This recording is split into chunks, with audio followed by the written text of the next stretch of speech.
and waiting for it to come up. And Michael, do you want to send us the feed? 30 seconds. 30 seconds. Okay, ladies, what we're going to do right now is I'm watching us. So wave hello, ladies. Wave hello to LinkedIn. There you go. Hello. Wave hello to Facebook twice. I have 2 pages. Hello. Wave hello to YouTube once. And wave Hi. hello to Voice America Empowerment with both hands because it's virtual and we want to make sure. Okay. Michael, my engineer. Michael, are we ready? Let's roll. Michael. I need one of those fancy countdown clocks, you know? Or we could count the red balls and the bubbles behind me. Here we go. Let's dance, ladies. Dance with me. Welcome to Read My Lips Radio, a lively hour of unscripted conversations with savvy creatives. Producer and host, akaRadioRed, asks novelists, artists, photographers, designers, comedians, actors, musicians, composers, screenwriters, directors, and technology innovators about their creative passion, inspirational muses, and how they create. Ooh, how those lips can talk.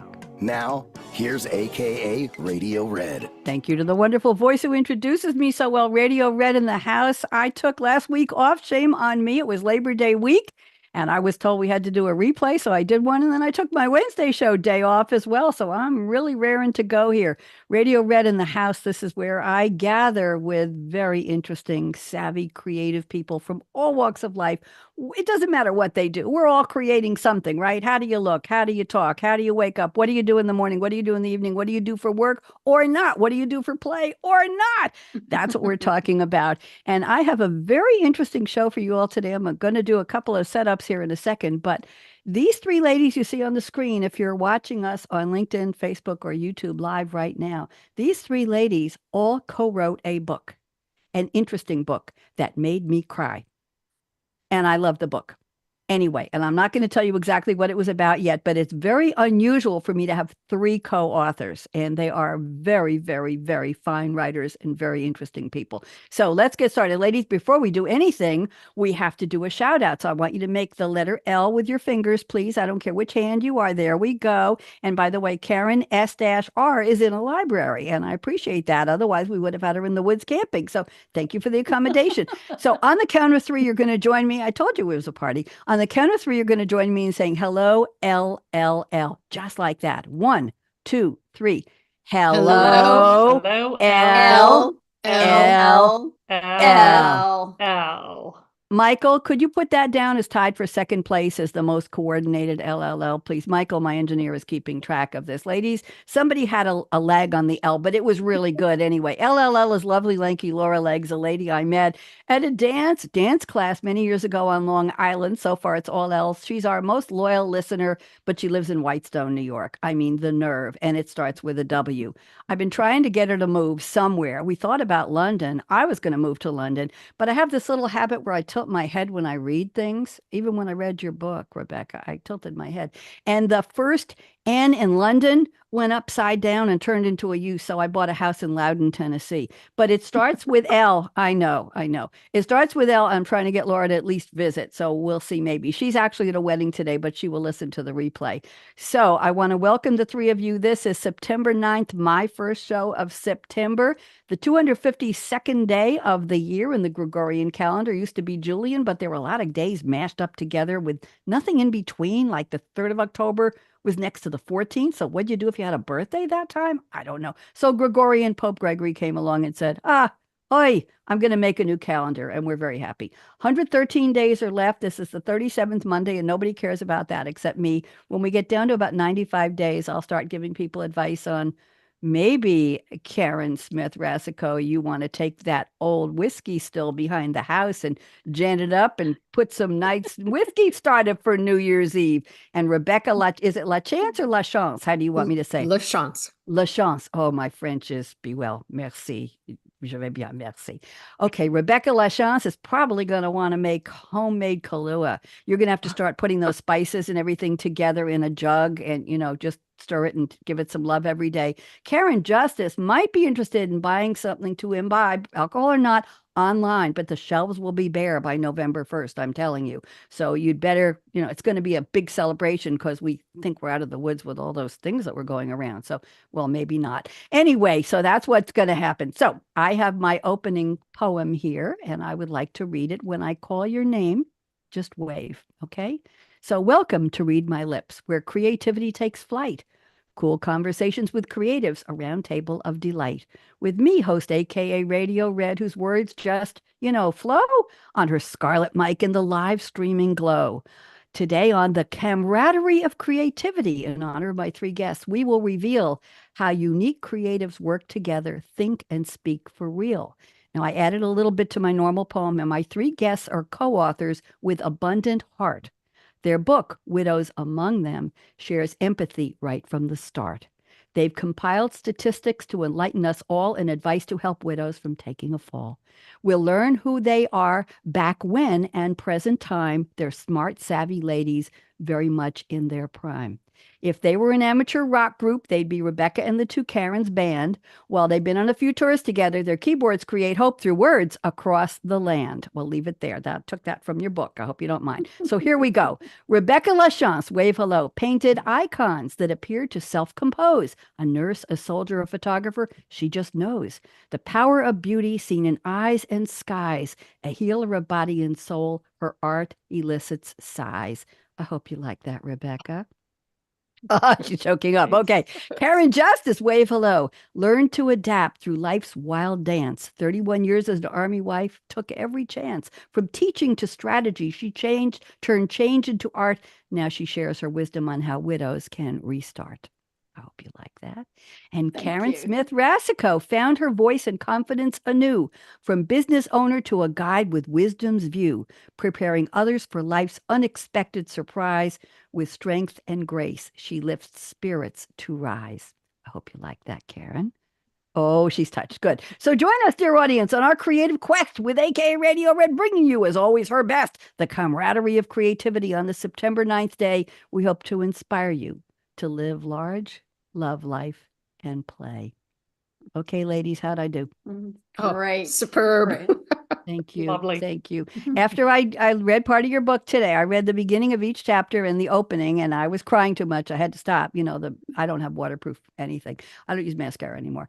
But my point is that I added the part about the band, and I borrowed that because it was such a charming thing that I think, Rebecca, you wrote that in your section, and I thought it was absolutely charming. So there you go. Ladies, full disclosure, I do use ChatGPT to help me synthesize the very long bios I get from all my guests. So I took all three bios. I put in a little bit of my own opening, my own closing, all three bios. And I said, help me write a monologue poem. How long do you think it took before ChatGPT gave me the core? Not what I added. I told you the core of that poem. How many minutes? Hold up your fingers if you think it was minutes. Nobody. How many seconds? Oh, somebody watched the show. Karen Smith-Racicot says it was 5. We're almost at 1 second. This was a long one, so it was about 1.75 seconds.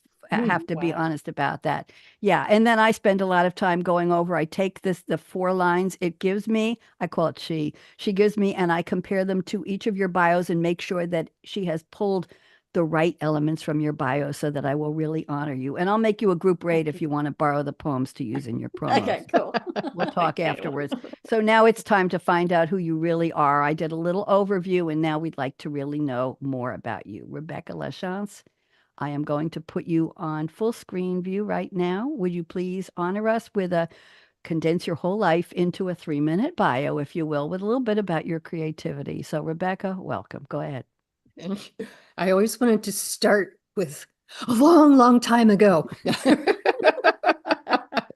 No, I've always been kind of driven. I've always been kind of out there. I was the eldest child. And so, what they say about the eldest child, you're always working, working, working.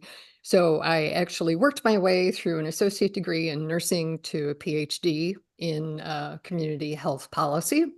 And through the years, I've raised 2 wonderful, I want to say young men, but they're men now, 2 wonderful men, and was went into the Army, was in the Army for 10 years in a unique position. Thank you for your service. Oh, you're welcome.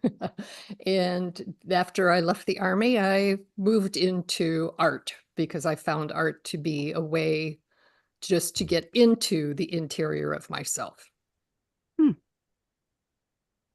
And give us a little more. Oh, okay. um,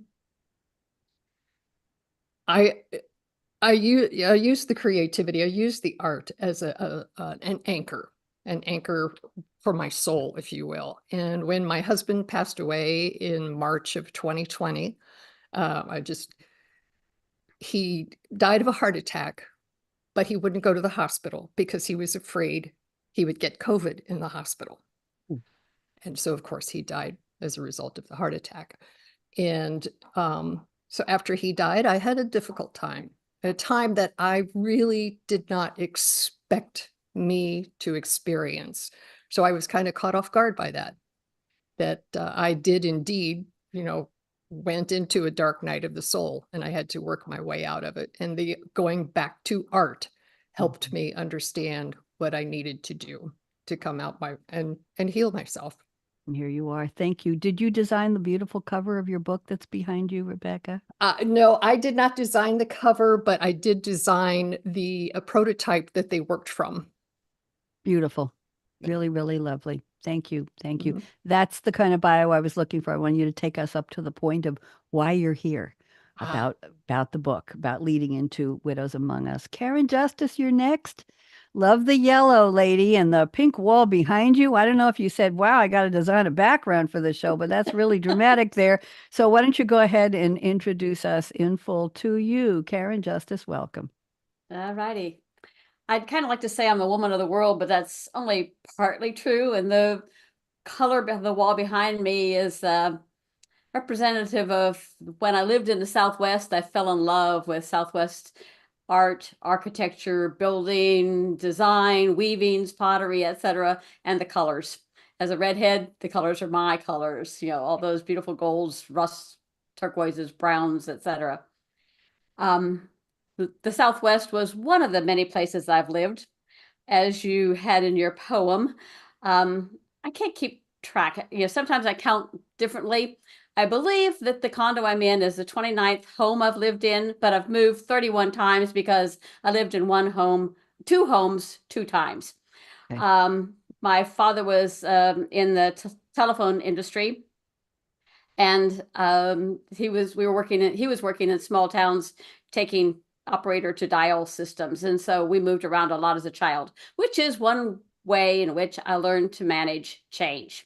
And then I went to college. While I was there, my family moved again. I think they maybe were trying to lose me. I'm not sure. But my husband, the guy I fell in love with in college, was drafted. We ended up getting married. The Army controlled our lives for 31 years. I lived in 3 countries, including our own. Got a graduate degree living in Norway. Learned a little bit of the languages where I lived, and I try to learn a little bit where I travel. Travel is my passion. I'm trying to see as much of the world as I can. My personal motto is all I can while I can. So every bit of energy that I have is off to explore the world. And when did you become a widow? In August of 2017. My husband was diagnosed with pancreatic cancer in September of 2014. And fortunately for us, it was a very early diagnosis for pancreatic cancer. We had 3 years to adjust to the fact that he was going to be dying, and what I was going to do, and how we were going to adjust, and what preparations we needed to make. And as I say in many other places, you start grieving early. You start grieving the moment you hear that diagnosis. Yep. Thank you. Thank you, Karen. So happy to have you here. When we're done with Karen Smith-Racicot's bio, I'll ask one of you to tell the story of how the 3 of you met. It's a charming story, and we'll do Morocco, and you can use whatever language you want. Karen Smith-Racicot, she's hiding out in a library somewhere because she was camping, and you look great for a camper. I'm putting you on speaker view. Please fill in the blanks for us, Karen. So happy to have you. Welcome. I am doing something that I love, which is camping. We're up in the Adirondacks of New York this time. So my story, actually, I lost my husband at a pretty young age. He had just turned 49 and I was 47. He died of a heart attack on his way to work. And so it was very sudden, no warning, anything. It also was April 12th, which is 3 days before the income tax deadline, which is important because we owned a tax and accounting business.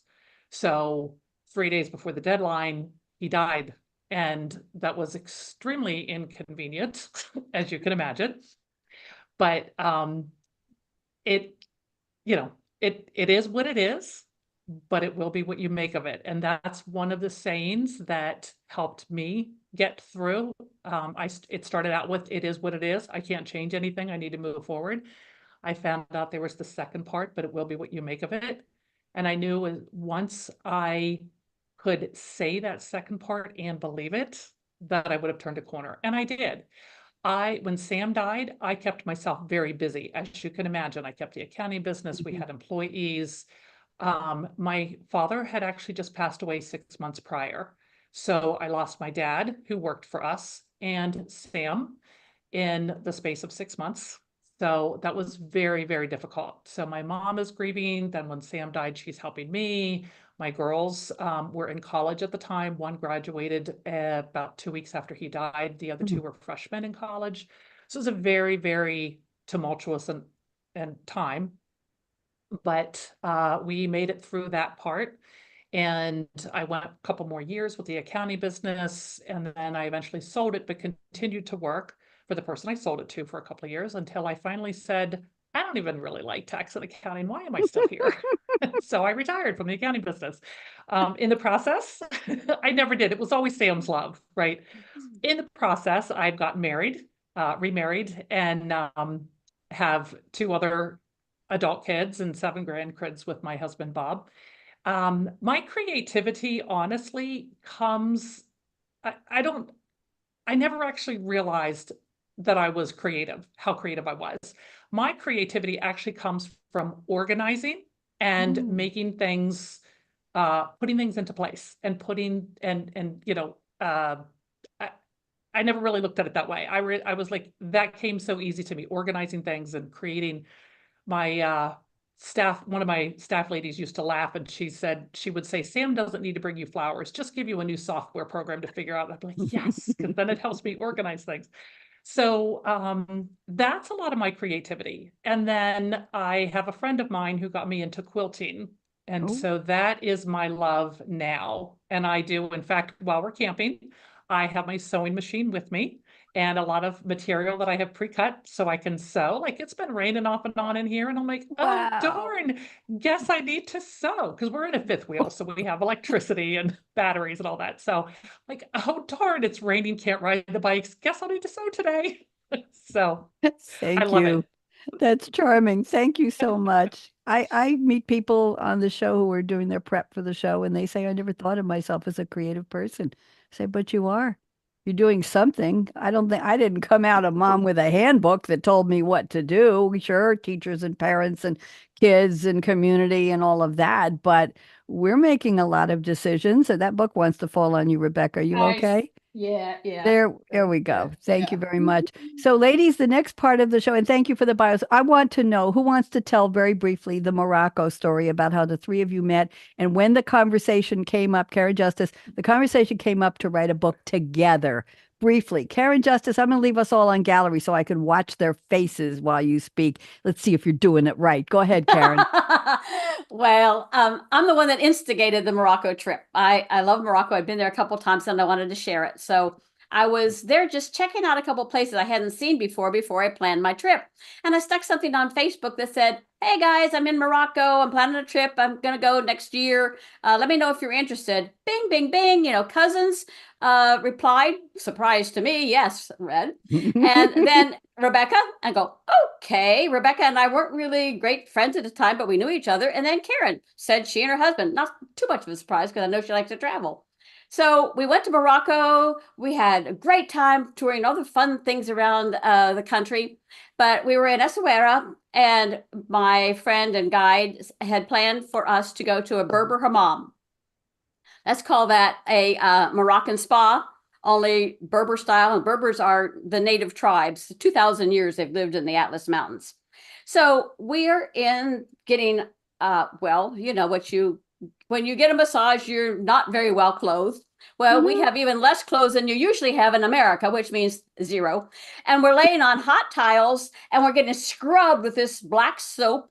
And all our skin is just rolling off of our bodies. We're wondering if there's anything left. Then we have to stand up in the middle of the room, get hosed off. And there we are, you know, un-American style, naked in front of everybody else, getting hosed off while they're then you don't get to sit down quickly. No, they shampoo your head and then rinse that off.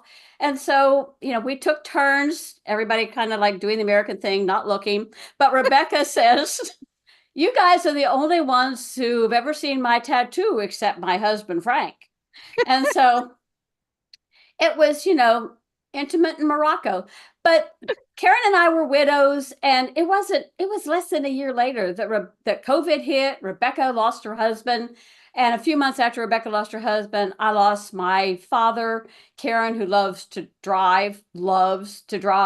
I could reiterate that multiple times, offered to drive me from Maryland to Michigan to help clean up my father's apartment rather. And as we were planning that, I got a call that he was passing away. So Karen, with all her financial help, knowledge was helpful. We're driving back. We said, Rebecca isn't doing really well, in our humble opinion. And we've both been widowed. We need to get in touch with her. So we got in touch. During COVID, you can't do much.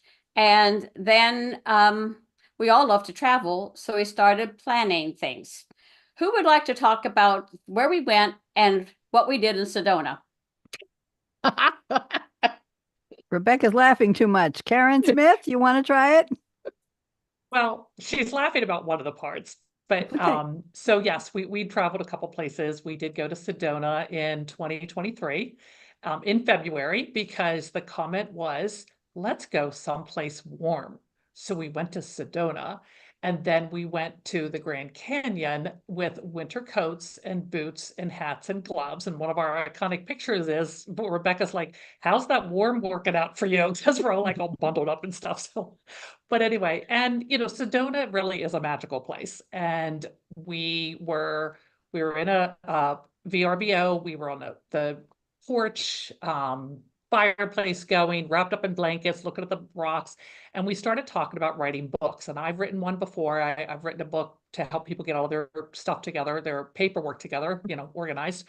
Karen has written a book. Rebecca's done a photography book. We all started talking about writing another book, each of us individually.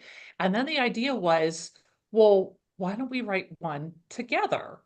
And we're like, oh, that's a good idea. So that's where the idea sparked.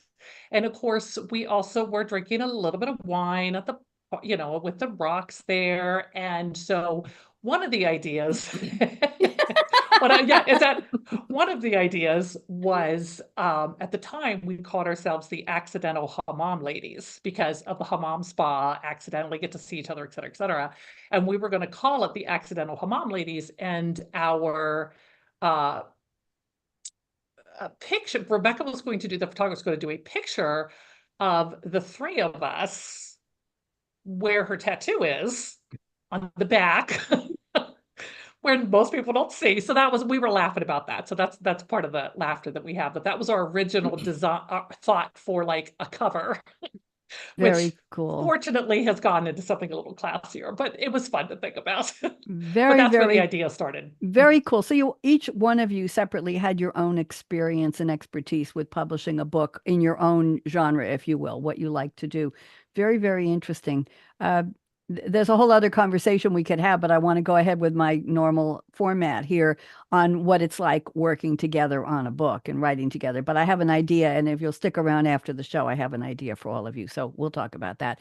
So let's go to the opening quotes. I've asked you each to pick a fictional quote from a movie or a TV fictional character or a song lyric. And I will read a little bit about the quote, and I'd like you to explain what it has to do with your creativity. So, Rebecca LaChance, you're up first. And Rebecca says she has some dance moves to do with this. The quote is from, I'll get there in a second, Armand Goldman, played by, the wonderful late, great Robin Williams, movie The Birdcage, 1996. I think I saw the Broadway play. La Cage aux Folles, 1996 comedy film produced and directed by the one and only Mike Nichols. Elaine May's screenplay was adapted from the French film La Cage aux Folles, an adaptation of a play from 1973 starring Robin Williams and Nathan Lane as a gay couple whose son is set to marry the daughter, Callista Flockhart, of a conservative senator, Gene Hackman. Does it get any better than that with a cast? And his wife, Diane Wiest. Oh my goodness, Hank Azaria is in it. Christine Baranski is in it. Loved it. Loved it. I think I did see the movie. So here's the quote, and you really have to explain this. Take 2 minutes because I want to get to your creativity statements. Rebecca LaChance, the quote you picked is Madonna, Madonna, Madonna. Where are the dance moves, Rebecca? Oh, yeah. Well, Robin Williams did the Madonna, Madonna, Madonna. and, Okay. I'm putting you on speaker view now that we've all appreciated that. Go ahead. 2 minutes. Tell us what this has to do. Well, what it really is about me is that Robin Williams was such a projection of realizing the value of silliness and knowing what that silliness will do for other people. And silliness does not come easily to me. And so what you just saw that was like 5 years worth of silliness. We loved it. We loved it. Yeah. So that's, I appreciate the fact that he is willing to allow himself to be silly for the benefit of other people. And that is part of what we do when we're creative. It's called taking a chance, Yes. taking a risk, getting out of our comfort zone, doing something we might not ordinarily do. I grew up very shy, by the way. And here I am hosting. I have 55 radio series for some of the biggest companies in the world. And this is one of my own shows. And I love talking to people. Got over the shyness a couple of years ago. Duh. Okay, let's go to Karen Justice. Karen has picked a very iconic line from an iconic song by Willie Nelson from 1980. He's still alive and kicking. The song is On the Road Again. I just can't wait to get on the road again. It's about life on tour. It came about when the executive producer of the film Honeysuckle Road approached Willie Nelson about writing the song for the soundtrack. This is his 9th country and western #1 hit overall and 6th as a solo recording artist. The song reached number 20 on the Billboard Hot 100, blah, blah, blah, blah, blah. Okay, I'm just going to stop there. On the road again. On the road again. I just can't wait to get on the road again. I try not to sing. It usually ruins the show, but I like the three of you, so I thought you could deal with it. Karen Justice, 2 minutes. You're on speaker view. What does it have to do with you? Go ahead. Well, I really can't wait to get on the road again. And I design, create, plan almost all of my trips. Sometimes I engage a company to make it happen for me, to sort of like do the things that I'm unsure I can weave together adequately. But I'm particular. I have certain things I want to see, certain things I want to do, and certain things I do not want to do. And I don't want to be with a great big group that doesn't go at my pace and at my style and etc. So my creativity comes with putting up a trip together, which is what my friends came to do with Morocco, And so I said I want to do all I can while I can. My big thing is I'll be 78 next year. I don't know how much longer I can travel. So I am planning a big trip through all 5 of the stands on the Silk Road. Knock on wood that I really get there, because I've tried 4 times before to get on the Silk Road. I'm going to stop in Dubai and Abu Dhabi for a while. And I have a niece who should be teaching in South Africa. So I'm going to be in South Africa before all those other places. And I'm trying to get Rebecca to go with me. Rebecca, you've been summoned. I have. What do you say? Well, that's very ambitious. Willie Nelson, you're putting him to shame. I don't know how many places he's been, but you're going to win the crown on that one. Thank you, Karen, very much. I venture to the supermarket, which is 3.4 miles away once a week, and that's about it. So I'm admiring. I will live vicariously through you, Karen Justice. And Karen Smith-Racicot has picked a quote. I have never heard of this one. I don't think I've seen this movie. The character who says the quote I'll read in a second is Blinken. as in Blinking Without the G, played by Mark Blankfield. The movie Robin Hood, Men in Tights, 1993 adventure comedy film and a parody of the Robin Hood story, produced by why not Mel Brooks, co-written by Mel Brooks, Evan Chandler, J. David Shapiro, based on a story by Chandler and Shapiro. Lots of stars: Richard Lewis, Dave Chappelle, Carrie. I never know whether it's Elwes. I don't know how to pronounce this. Elvis. Hughes. El Hughes. Oh, thank you. Frequent appearances, particularly Prince of Thieves. References. I'm sorry. Mel Brooks has a minor role. It's the first time in one of his own films that he didn't have top billing. His regular guys, Dom DeLuise and Dick Van Patten and Rudy DeLuca, Gene Wilder, they had cameos and he wasn't even credited. A couple of the names from the original are the same: Robin of Locksley and Maid Marian. But they changed Nottingham to Rottingham. One of the merry men is Will Scarlett O'Hara, a reference to Gone with the Wind, an homage. And Brooks changed his cameo from Friar Tuck to Rabbi Tuckman. I love that. So here's the quote Karen has selected. You got to explain this to me. Nope, I was wrong. Okay, Karen, what's the context, please? Okay, so the reason I picked this quote is because my three girls and I used to watch movies obsessively, a lot of them, that we thoroughly enjoyed. And one of them was Robin Hood Men in Tights. And in this particular scene, so Blinken is blind, so he can't see anything. He's Robin Hood's quote unquote servant, okay? And he's up in the tree being a lookout. Of course, he's blind. He's up in the tree being a lookout. And Robin says, hey, you see anything? Nope, I don't see anything. And he falls out of the tree, hits his head. He stands up and he goes, I can see, runs into a tree, and he goes blind again. And he's like, nope, I was wrong. I was wrong. So, and the reason I picked that quote is because it reminds me of my girls and I when they were younger and growing up, and we used to watch movies like this and other movies, and we would quote them all the time. Like, nope, I was wrong, or right rope, or, like other, and we would all laugh. Nobody else would have any clue what we were talking about, but we would find it hysterically funny because it was something that it was like the private joke between the four of us. So that's why I picked that. And my girls, I have to say, is, one of the reasons I used to be shy as well, trust me.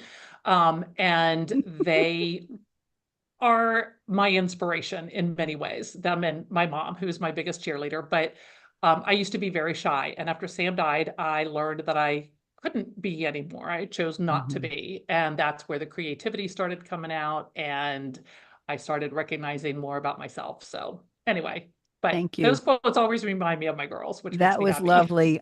I think I've said a paraphrase to that a lot. If we're in a group and something goes wrong and people say, why? I say, oh, it must be my fault. I was wrong. I'm sorry. I don't know. It just seemed Nope, like I the was thing wrong. to do at the time. I think I've had a lot of therapy to talk me out of that over the years. What can I say?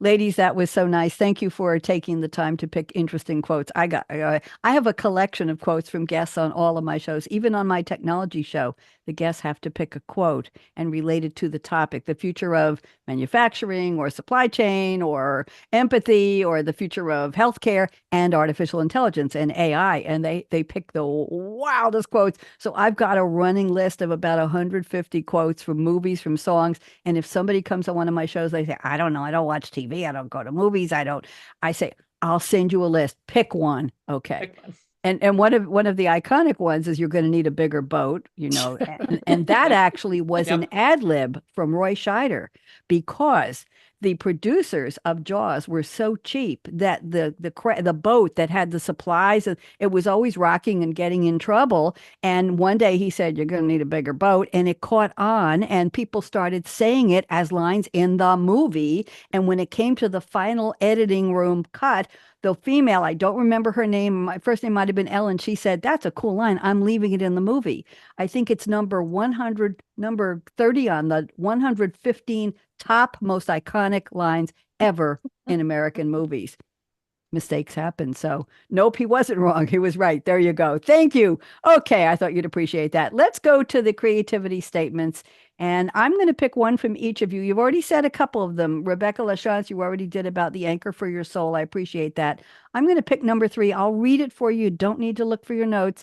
And I'd like you to expand it. Ladies, Karen and Karen, if you have anything to comment very briefly, just wiggle one of your nice fingers, not the middle one. I don't respond to that. A thumb, a forefinger, a pinky would be fine. And I will see you when you get a 1-minute commentary. So by the way, somebody told me years ago on this show, she said, creativity is courageous, courageous creativity. And I think that may be what Karen Smith-Racicot was just talking about. Courageous creativity. There you go. So Rebecca LaChance says, I created a work of art with my contractor grade house using power tools. I created built-ins, cabinets, mudrooms, designed 2 bathrooms and high-end wall designs. My purpose was to make my home a space that soothed me. I love that. Rebecca, tell us a little more about this. It sounds fascinating. Go ahead. Well, what I had done was I had moved from Maryland, where I lived for 30 years, back to Ohio, and I actually found a house that was being built that fit every criteria that I had. And, but of course, as a new home, when you step into it, it was contractor grade, plain walls, no additions to it. And to be able to use my hands, as I had said earlier, working with my hands and my thoughts, helped me to work my way through what I needed to work through regarding the death of my husband and what I was experiencing. And it gives, I'm a person who requires a lot of personal time, not out there doing a lot of hanging out with people. And so I, again, using all my power tools and going to the hardware store, I built this house on the inside to be a vision of what I needed to comfort myself. That is beautiful. I can't think of anything else to say. What an interesting to comfort yourself. Isn't that interesting? I've been doing renovations. I bought a 18, 20-year-old house here. I think I told some of you, I bought this house in Loudon, Tennessee, unseen in person. I bought it over Zoom. And the day I arrived was the first day. I arrived the day before the closing was the first time I'd ever set foot in the state of Tennessee. And little by little, I've been making this house my home, and I now call it my country estate. And it's not a big house, about 2,000 square feet, but it's got other, shall we say, appurtenances, like a garage that's the size of my entire co-op apartment that I had on Long Island for 30 years. That was my castle. I've got a garage that big. Okay. And the little sunroom with no heat and no AC, but it's attached to the house. The owner put it in, and it's got 6 windows, put in Venetian blinds, put in my mother's old dining room table, and turned it into an art studio. And I paint out there, and it's lovely. So I'm making it soothing, Rebecca. I'm letting it soothe me, where I can walk around and say, what am I going to do today? Do I have a radio show? No. Okay. What do I want to do? I want to paint today. And I have my drum set here. I'm still trying to form a band. I was the MC and co-drummer and the lead drummer for a 12-piece Motown band in Durham, North Carolina, in our community. And I miss it like hell. Nobody here wants to play Motown. Maybe somebody's listening and they do. Karen Justice, I'm looking at interesting statement number 3 here. You have one about a house as well with your husband, but I'm going to go to the one about fundraising. I thought this was interesting. Karen says, creativity and innovation are siblings. Fundraisers for a nonprofit. I have always been in races or 5K walks. I think I messed that one up. I've never participated in a runner walk. Since they fund a clean water project in Kenya, I created a Kenyan challenge to carry 1 gallon of water for 1 mile. And of course, they pay to do so, nearly the price of 1 filter. Can you unravel that for me, Karen Justice? What did I do to it? Go ahead. Well, you did it rather well. And that was just this weekend. Oh, it was Saturday. It was Saturday. So it was amazing. I could not believe the joy of the people who participated. I have a group here in my hometown that was behind me. It's Women Inspiring, Supporting, and Helping, WISH. And one of them brought balloons in the color of the Kenyan flag, and she had 12 of them. So we put them up in the corners of the gazebo. That was my center place for the event. She did face painting. Somebody else who's a physical fitness person, one of the other members, came and turned on the music. And then I had a bag that people had to lift because the children and the women who carry the water in Kenya carry 3-5 gallons for a mile more.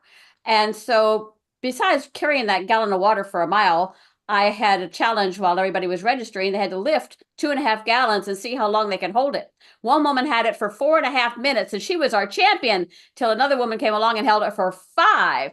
So it was just fun to create something new and different that got people out, gave them part of the experience of what the people they were helping had. And the children, besides having their faces painted, also learned to appreciate with children on the other side of the ocean in another continent experience every day. Absolutely lovely. I think if I had added a comma in there in the first sentence, it would have made more sense to me, but I got it out okay. Thank you very much. Very, very interesting. That is creativity, taking something that wasn't there and making it into something that other people want to do with you. I wanted to raise money, and it was the best, other than the race and the walk, like I said, had to come up with something. There you go. Well, that's when, creativity. There we go. And I'm calling this episode in honor of the three of you, the camaraderie of creativity. And you've just proved that again and again. Camaraderie, right? Okay, Karen Smith-Racicot, you've already talked a little bit about your quilting. I'm going to read your statement number 3. This is interesting. You say, I get excited when I'm holding an extra fine point gel pen in my hand, ready to write on a crisp, clean, white piece of lined paper. This is interesting. It's even better if the ink color is purple and the pages are a spiral-bound journal. I feel as if a world of creativity is open in front of me. Karen, talk to us. You're journaling in purple? I want to hear this. Go ahead. Absolutely. Never Everything heard is in that purple. before. Go ahead. Everything's purple. Karen and Rebecca will attest. I love purple and teal and blue, but purple's my go-to. But anyway, and I have a friend she's a writer, and she's like, oh, I love the medium point. I'm like, no, it's got to be ultra fine, white, crisp, like those yellow pads. I like, has to be white, has to be like crisp. And in the spiral journal, that means the page opens flat. And there's just something about being able to create. I'm sitting here with my hands like writing in my lap while I'm talking to you.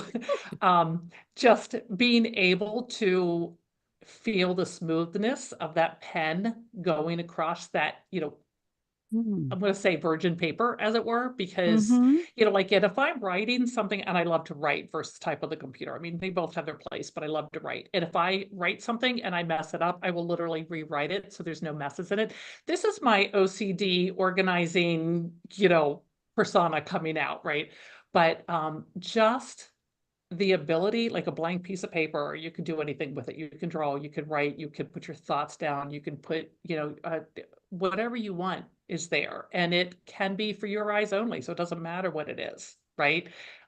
It can be joy, it can be sorrow, it can be anything you want. And that's, after Sam died, that was one of the things I did, is I journaled all the time, right? And I have since gotten rid of those journals. I don't need them anymore. But I needed them for a long time to just get some of those feelings out of me and onto paper so that I could put a voice to them. Because we think things, but the thoughts are not necessarily clear until we have to put them into words on paper, right? So we may have a thought, but until we can identify that thought with actual words on paper, then it becomes a lot more clear, and you're able to do whatever with it, whether it's, whatever you need to do. Articulating the thoughts. Not necessarily for other people, but so we can understand, so we can read them. I used to journal a little bit, and I found some of my books years later when I read them, and they were really sad. It was in a dark place. I'm reading this stuff and saying, crap, was I depressed? I didn't want to read it. I really didn't. So I don't journal, but sometimes I write emails to myself and just look at them, put them in a draft folder. That's enough. And go ahead, Karen. Oh, I was just going to say, It used to. I also color. Like I have, adult markers and adult coloring books. And I Mhm. used to be like, oh, but that's such a waste of time because I don't do anything with it. But the joy comes from the coloring. And then I use it as paper to start my fires because I don't need to keep it. I don't need the resulting one. Every once in a while, I'll come up with ones that I really like how the colors interact, and I'll keep that because I like to look at it. But other than that, it's not about the finished product. It's about the coloring, right? And that's That the is same thing interesting. with the Mhm. journaling. Yeah, I used to journal and then I'd go back and read it and then I'd be like, oh, I can't believe I felt like that. Or I can't believe, blah, blah, blah. And I don't even read them anymore. Like I ultimately throw them away because it doesn't matter now what I wrote then, because what I wrote then was what I needed to write, right? But it doesn't matter today. I'm shocked and amazed and relieved and gloriously happy that you said that because nobody has ever said that I've heard. You journal and you've got them and you look at them. Well, but you're right. It's the process of getting it out and then you don't need it anymore. Very, Exactly. very interesting. Thank you for that, Karen. You're welcome. That was a stroke of brilliance in there. Well, you all are, It- but interesting. I want to read you a little poem. I belong to a poetry group at Writer's Digest online. You just drop in and you just need an account and there's no charge. And we get a prompt from the moderator every Wednesday, sometime between 3 and 5 or 6 in the morning. I've learned not to respond too early or then about 30 or 40 poets contribute and we just post our poems on this page, and if you write too early nobody finds your stuff at the bottom of the heap, and we give each other thumbs up and comments, and it's lovely. And I wrote one. The prompt was night shift. I don't know why. Write something about a night shift. He has all kinds of things about labor and about happiness and about beach and summer. We never know what the prompt is going to be each week. And in November and April, we get a prompt every single day for the entire month. It's called the PAD Challenge, Poem a Day. And I write between 3 and 8 poems every day for those 2 months of the year. Right now, write 3 to 5 poems every Wednesday. So here is the one I wrote for Night Shift. I thought you'd get a kick out of this. It's NIGHTSHIFT. It's an acrostic. So the first letter of each line. And I could share, but I don't want to do that. So I mean visually. So let me read it. Never quite really at rest. It's the life of a creative, going, gripping, gyrating, growling, groaning, growing, highs and lows flowing on a mental Mobius strip. The days are the nights are the days again, shifting off and on into and out of gear, hoping for unique brilliance even once. It's a calling, command, curse roller coaster, finding eureka, euphoria amid frustration, fears. Thus is the life of the creative. Whoa, I love Yeah. it. I love it. You. I love I the Mobius strip. Thank you. I do. I'm glad you knew what that was. I do a limerick. I do 2 or 3 5, 7, 5 haikus, either a pair or a triplet, a quartet of them sometimes. And I do an acrostic every Wednesday, and I love it. And it's a friendly group. If you ever want to join it or you're thinking about it, I'll send you the link, and you can just go look at what people are doing. It's fascinating. But what I want to do now is, let's see, we've got 9 minutes left.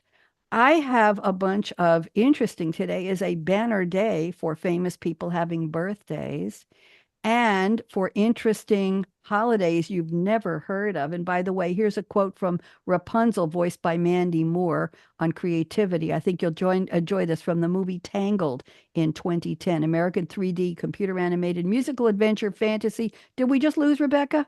No, no, No, I'm here. It's not Karen. Rebecca. We lost Yeah. Karen. I'm sorry. Yeah. My Now she's thing back. was blocked. Now Here she's you back. go. The back. Rapunzel character says, venture outside your comfort zone. The rewards are worth it. The Rolling Stones in the 69 song said, you can't always get what you want, but if you try, you'll get what you need.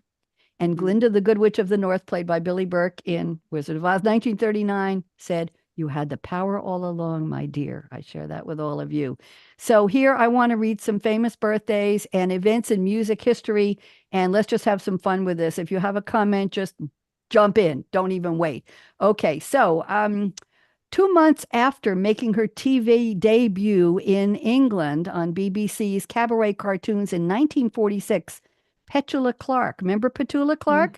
Okay, she was 13 years old. She started hosting her first TV series at the age of 13. I just wanted you to know that.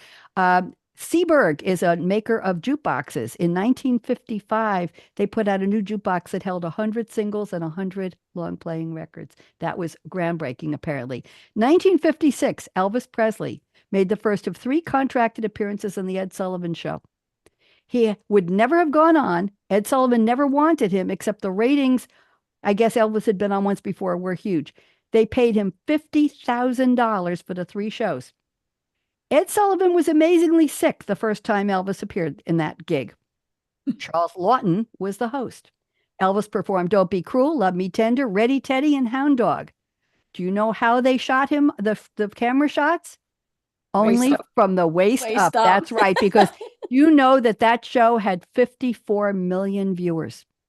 Can you imagine? 1956, the Ed Sullivan Show that must have been phenomenal. This in 1957, on September 9th, Paul Anka's Diana hit #1 for a week. James Darren, who starred in Gidget, just passed away this week.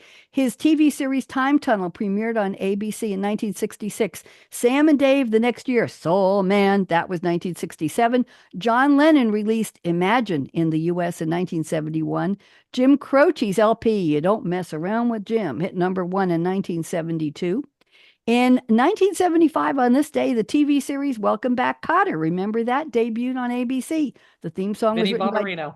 There you go. Theme song was written by John Sebastian of The Loving Spoonful. It went to #1 in 1976. John Travolta played high school delinquent, his big break, and he went on to star in, Saturday Night Fever and Grease. And on the same day, 3 years later, A Taste of Honey song, Boogie Oogie Oogie, hit #1. The Rolling Stones, the same day, released Beast of Burden. Okay, I have a couple more here. In 2004, on this day, the Oxford English Dictionary added bootylicious to the dictionary. I just thought you needed to know. They weren't there in Morocco with you ladies, but they were there. Maybe it's a woman's who is sexually attractive. That's called bootylicious. On this day in 2008, Donnie and Marie Osmond started a 6-week residency at the Flamingo Hotel and Casino in Las Vegas. You know what happened? It was so popular. The show went on for 11 years. Wow. It was a 6-week gig. And on this day in 2019, Kelly Clarkson started her talk show. Starts with singing of a cover song. Okay, let's do some celebrity birthdays here. You still with me? We've got 5 minutes. So Hugh Grant is 64 today. You know him, a rom-com actor, Notting Hill, Mickey Blue Eyes, Bridget Jones' Diary, Sense and Sensibility. Happy birthday to Hugh Grant. Anybody a fan? Raise your hand. So. Adam Sandler. Who doesn't love Adam Sandler? Me. Billy Madison, The Water Boy, Mr. D, Water Boy, The Wedding Singer, Happy Gilmore. That's his company, Big Daddy. Yes. He worked as a Not a comedian. fan. Not Me a neither. fan. Me neither. All right. Well, Adam Sandler, there you go. 58. Eric Stonestreet. Anybody remember him from Modern Family? Mm-hmm. He was the coach at the school, one of the 2 gay gentlemen on the show. Apparently, he's not in real life. He performed at Second City Training Center, and he created the character Fizbo the Clown. I loved Eric Stonestreet. 53 today. Michael Bublé. Okay, who doesn't love Michael Bublé? Ladies, you're going to give me one here? Grammy Award-winning singer. He's only sold 50 million records. Okay. He slept with a Bible every night when he was a kid and prayed to become a famous singer. What can I say? He fell in love with jazz music when he was 5 years old. That's all I can tell you. He's featured on the cover song of Quando, Quando, Quando, and included Nelly Furtado. My former friend, the late great composer Irvin Drake, wrote the lyrics to Quando, Quando, Quando. I lived in Great Neck, and he was a friend of mine. Michelle Williams is 44 today. All kinds of movies, yay. Colonel Sanders, in memoriam, was born today in 1890. Harlan David Sanders, businessman, entrepreneur. He built Kentucky Fried Chicken. It was a cafe.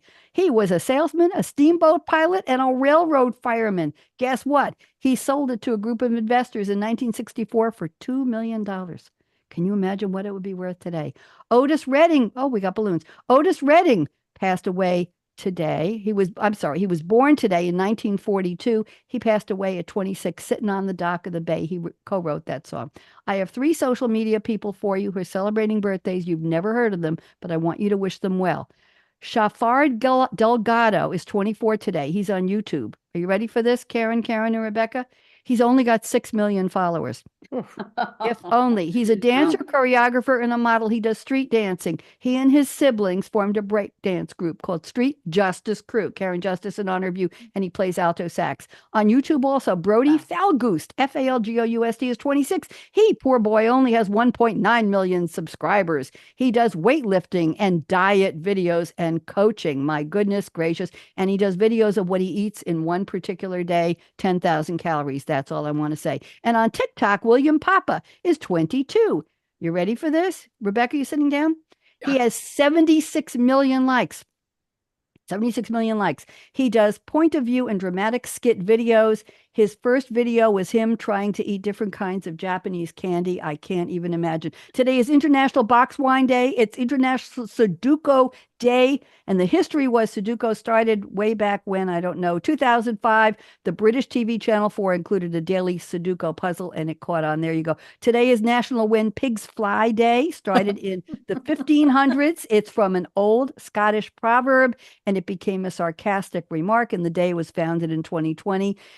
Let's see. Today is Wiener Schnitzel Day, Steak au Poivre Day. Anybody hungry? Teddy Bear Day, Wonderful Weirdos Day. I would like to be part of that. Know Your Numbers Week in the Toronto Film Festival today. It's Bear Necessities Month, BEAR. I'm watching The Bear on Hulu. Very interesting, very dramatic, and very noisy show. Cursing unbelievable. Classic Music Month, Footy Colors Month, Happy Cat, Guide Dog, Service Dog, Pet Insurance and Save a Tiger Month. It's National Sewing Month, Save Your Photos Month, Self-Improvement Month. I've got 1 minute, and World Candle Month, and it's the month of chicken, sourdough, condiments. Put those together, I don't know. Honey, papaya, better breakfast, and bourbon. In 2014, I closed my show with the following 10 tips for women. The first one was aspire to be Barbie. The biatch has everything. I just saved my notes. Talk about a journal, Karen. Here we go. Join me in these, and ladies, don't go away. Life is short. Break the rules. Forgive quickly. Kiss slowly. Yes. Love truly. Laugh uncontrollably. Laugh with me, ladies. 1, 2, 3. You could do better. And never regret anything that made you smile. Work like you don't need the money. Dance like no one's watching. When I taught disco and high heels on the top of a Formica tabletop at a high school cafeteria, I didn't fall. Everybody watched. Sing like nobody's listening, and love like you've never been heard. We all have. Let your heart grow again. Money talks. Now I'm going to cry. Chocolate sings. And last but not least, I stole this line from another host years ago. Thank you for turning me on. Ladies, wave goodbye. Radio Red closing out. Michael, are we off? Don't go away, ladies. Are we done? Michael?